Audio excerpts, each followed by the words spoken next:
Hi, this is Peter McLaughlin, and today I want to talk about the 5 reasons, plus 1, that you've not been able to lose weight and permanently keep it off. So reason number 1 is that you are attempting to fill a powerful emotional need on an unconscious level using food. Think of it this way, that there's like this vessel inside of you, and inside this vessel ideally would be very high and healthy feelings of self-esteem, feelings of self-worth, and feelings of self-love. And if those feelings are not there, you could imagine how an unconscious mind, in an attempt to fill it up, could use food to do that. And that when the person is actually eating food, maybe even you feel good in certain ways. Maybe when the person, maybe even you, is feeling full or filled with food, it's almost like feeling full or filled with love. And obviously, this kind of an attempt is not going to have positive permanent solutions, but can be one of the reasons why a person could be in that situation where they can't lose weight and they can't keep it off. Reason number 2, you may be distracting yourself from some kind of pain. Now, when I say pain, I'm talking about physical pain, but I'm also talking about emotional pain and psychological pain. I remember doing this in my life. I was working at a job I really didn't want to be working at. I was doing things I really didn't want to be doing. And part of this pain, believe it or not, is boredom. People don't want to be bored. And so the need to distract yourself from pain of any kind, including boredom, can be present. And for me, it played out this way. I would take these breaks during the day. And one of the breaks that I would take would be to walk across the street to a convenience store, a gas station, and get a Snickers bar and eat it. And while I was doing this, I wasn't sitting at my desk. I wasn't doing something I didn't want to do. And for a few moments, I had some relief. Well, if you were using food like this, like I was using it, you're basically using food like a drug. And while you're under the influence of the drug, you get this temporary freedom. But obviously, this is a recipe for disaster. Reason number 3 is you may be protecting yourself from something. In my experience as a life coach and a hypnotist, I have sadly run into too many women who've had this horrible experience of being sexually assaulted earlier in their life. And eating and the weight that it creates can also create 2 factors that may be at play in your unconscious mind. Factor number 1 is that, in the opinion of the unconscious mind, it may create unattractiveness. And that unattractiveness may protect or prevent a would-be abuser or a would-be attacker from carrying out another assault. The next reason could be that the extra weight, the extra flesh, represents a kind of barrier or a kind of protective armor between you and people on the outside. And if this is the case, that's a very powerful reason, that reason of creating safety and security. And that would have to be resolved before we could permanently solve this problem.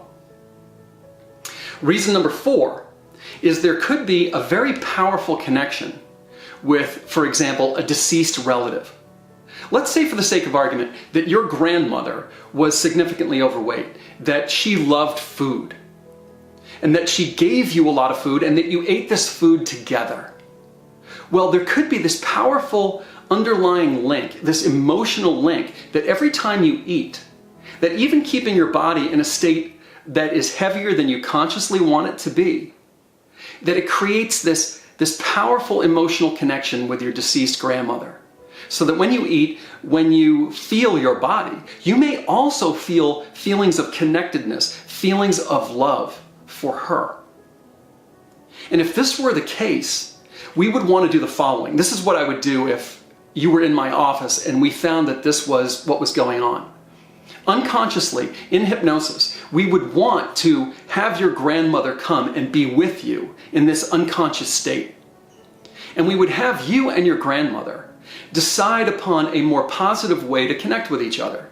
Now, this could be, and I'm just making this up obviously, that you both loved animals, or that you both loved taking walks outside, or you both loved watching really funny movies and a wonderful sense of humor.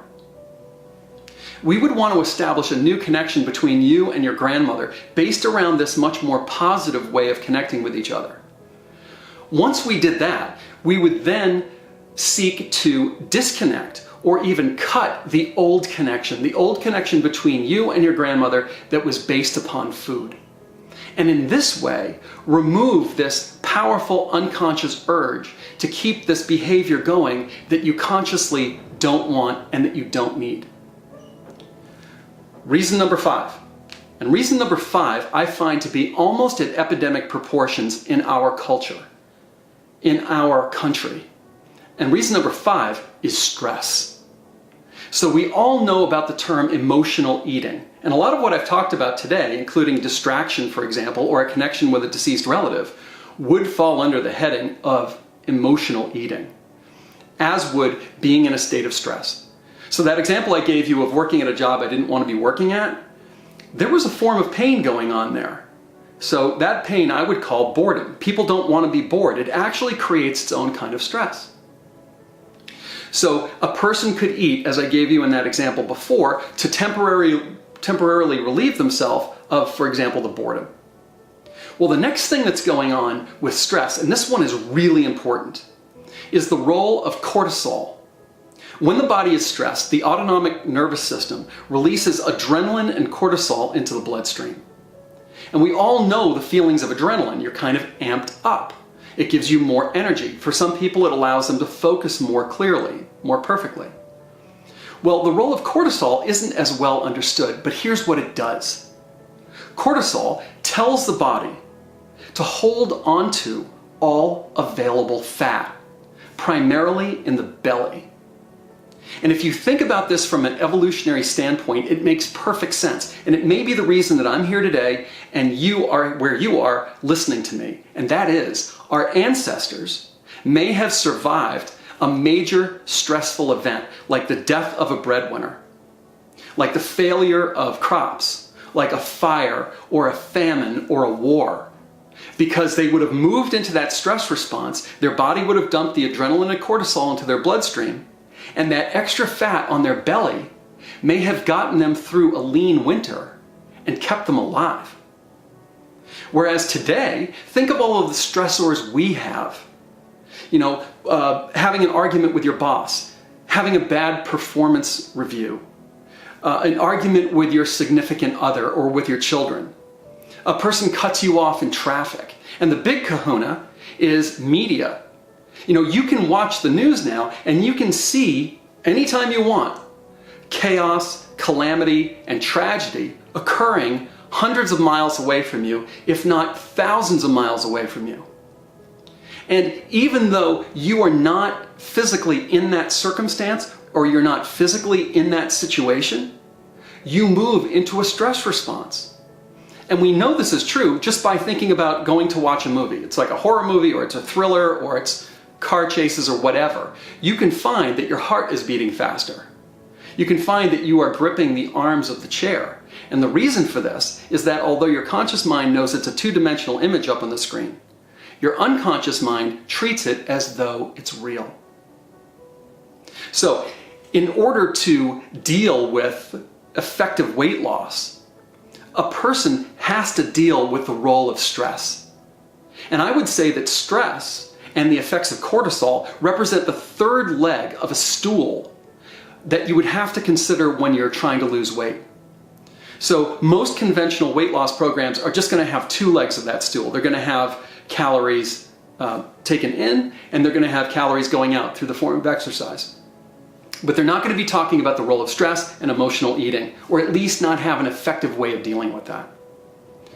Reason number 6, and this one, admittedly, is not something that comes up all the time, but in 13 years of practice, it's come up quite a few times.